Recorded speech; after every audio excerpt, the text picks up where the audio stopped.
Perché ci sono due leve qua? Quello è l'alzavalvole, come il SIP, per accenderlo.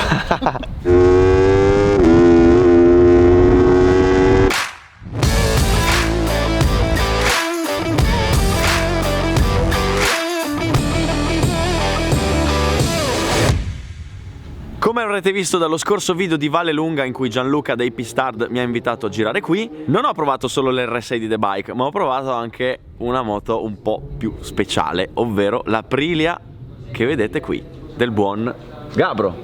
Salve. Gabro per gli amici, in realtà si chiama Gabriele Malara, giusto? Sì, diciamo che ci chiama pure mamma ormai, Gabro. Gabro, io tra poco salirò su sta moto qua, che tra l'altro ho già visto nelle gare della Coppa Italia dove corre il vostro pilota Dillon Telford. Sì. E va fortissimo. Ma cosa c'è qui sopra? Che moto è? Nasce come una Tuono, una PRC base del 2011, è dal 2011 che corre, c'ha più bollini di gare che... Perché un po' si spezza, credo, no? Sì, forse di... fanno Sì. peso tutti quei bollini di gara. Nel corso degli anni è stata aggiornata. Ok, L'ultimo aggiornamento è motore 1100, ok. Perché nasceva come? nasceva 1000. Ah, ok. All'epoca non esisteva il 1100. Ok. Ho preso un motore 1100, un motorino 1100 incidentato, Ok. però non mi bastava, allora ci ho messo due teste RSV4 sopra, che dovrebbe essere una preview. Aprilia dovrebbe uscire a breve con un 1100 di tal guisa, come si dice. E Gabro ce l'aveva già però. Esatto. Cosa c'ha su? C'ha tanta roba costruita per lei, perché non essendoci aftermarket bisogna mischiare un po' di componenti dalla sorella RSV4. Per esempio i dischi del freno sono vecchi, dei super sport fino anni 90. Ok, sì, davvero. Sì, sì. Ma ciclistica c'ha cartucce NX nella forcella Sax, Ok. TTX GP dietro, Ah. con i leveraggi nuovi dell'RSV4 2017. I cerchi sono Z forgiati in magnesio. Quindi ci si aspetta una moto maneggevolissima. Sì, si spera. Di potenza come si è messi? Poco sopra i 200 cavalli. Che miseria. È più o meno la stessa potenza di un RSV4 2017 con scarico e mappa, però 1000 giri prima. Ok. C'ha tanta coppia in più. Elettronica è RSV4 2015. Bella con Aprilia perché è un po' anche come Ducati, è massima la retrocompatibilità dei Ah, pezzi. sì? Sì. Fantastico. E poi scusa, io ho notato una chicca particolare qua. Perché ci sono due leve qua? Quello è l'alzavalvole, come il SIP, per accenderlo. No, è il freno posteriore, una prova che abbiamo fatto con Dillon lo scorso anno. Ok. Sulla sua RSV4. È una pompa a frizione di un RSV del 2000, fra l'altro, Ok. che comanda direttamente la pinza posteriore. Se infatti c'è- vedi la pedana, No, vabbè. Ah, non c'è il freno posteriore alla pedana? Non c'è il freno posteriore alla Cioè pedana. voi quindi avete preso una pompa della frizione e l'avete adattata facendo diventare un freno posteriore. Esatto. Quindi lui ha il freno posteriore come lo scooter. Esatto. No, fantastico. E la frizione l'abbiamo spostata alla parte superiore, Mhm. anche perché la moto è equipaggiata di un blipper aftermarket. Ok. Per cui la frizione fondamentalmente serve solo per partire e per fermarsi. Fantastico. Poi i cambi marcia si fanno tutti senza frizione. Fantastico. Vabbè ragazzi, mi metto la tuta e provo questa Aprilia Tuono, ma che in realtà Tuono non è. Buon divertimento. Grazie.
Che mezzo, ragazzi, mamma mia, pazzesca.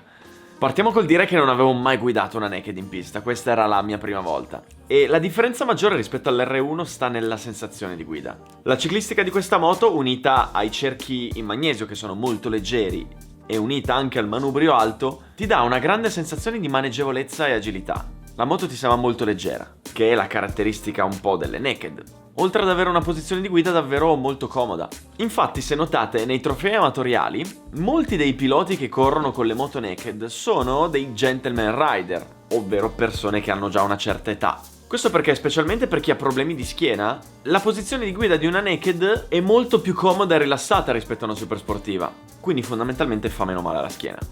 Comunque, tutto ciò per dire che sin dai primi giri sentivo davvero una grande facilità nella guida. Ti dà confidenza, ti mette subito a tuo agio. Per contro però, l'anteriore, quando vai a dare gas, tende ad alleggerirsi molto, quindi lo senti che galleggia. E devi essere molto docile sui movimenti che fai sul manubrio, perché è un attimo che la moto inizia a sbacchettare. Come avrete avuto modo di constatare, ha un motore della Madonna. Non mi aspettavo così tanta potenza e così tanti cavalli, e la cosa che mi ha stupito tanto è quanto spinga anche a bassi giri. Questo sicuramente merito anche del motore 1100, che come quello della Panigale V4 ha questa caratteristica che a bassi giri spinge un po' di più. Ora, alcune curve avrei dovuto farle con una marcia in meno e quindi giri un po' più alti, ma nonostante ciò, nonostante fossi a giri bassi, quando andavo a prendere in mano il gas, la moto c'era, era pronta, spingeva subito. Il sound, tra l'altro, l'avrete sentito anche voi, è da sballo.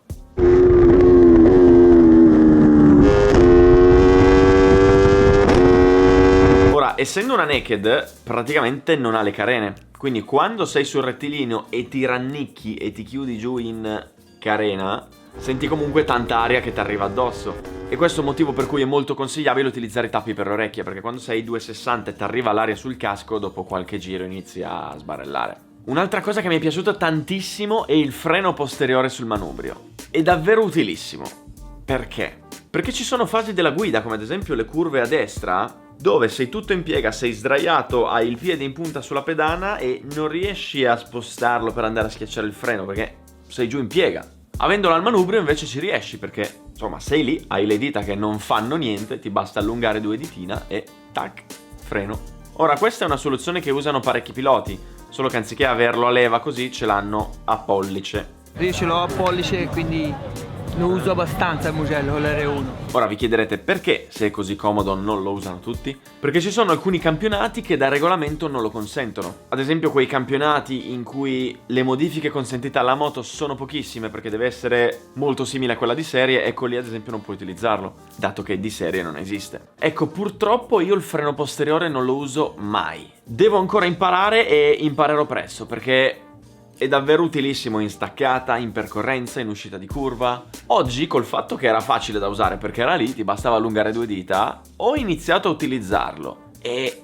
mi è cambiata la vita. Lo utilizzavo in praticamente tutta la pista e sentivo una grande differenza. La moto era molto più stabile, molto più piantata a terra, più facile da gestire in uscita di curva perché non impenna. Davvero, oggi ho capito sulla mia pelle la grande importanza del freno posteriore. Anche se comunque ci tengo a ricordare che ci sono tanti piloti, anche di livello mondiale, campioni italiani, che non lo usano. Mi piacerebbe cominciare a imparare, ma purtroppo non lo uso e perché proprio non ho mai cominciato. Comunque sia, io voglio imparare a utilizzarlo e presto lo farò. L'unica cosa per cui dovevo abituarmi un attimo era la frizione, che avete visto era qui. Naturalmente la usi solo per partire, perché poi cambi senza frizione. Però capitavano alcuni momenti in cui sbagliavo a mettere la marcia e sfollavo, e per rimettere la marcia, anziché tirare la frizione, tiravo il freno posteriore e la moto si metteva tutta di traverso, un casino. Nel complesso comunque questa Apriliona mi è piaciuta tantissimo ed è una moto che va davvero tanto forte, perché pensate che Dillon Telford, il pilota neozelandese che ci corre, gira in 56 al Mugello, cioè considerando anche quanto perde in allungo a causa dell'aerodinamica. Voglio anche farvi notare una chicca speciale, ovvero che qualcuno ha pensato bene di hackerare il cruscotto di questa Aprilia e metterci il logo del team quando l'accendi. Sto male.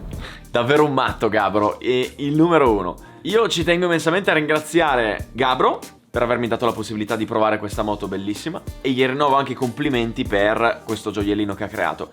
Ringrazio Gianluca dei Pistard per avermi invitato in questa giornata, ringrazio l'Autodromo di Vallelunga per la disponibilità e ringrazio naturalmente tutti voi che mi seguite. Se il video vi è piaciuto e non siete ancora iscritti al canale, iscrivetevi perché ne pubblicherò tanti su questo genere. Bye bye!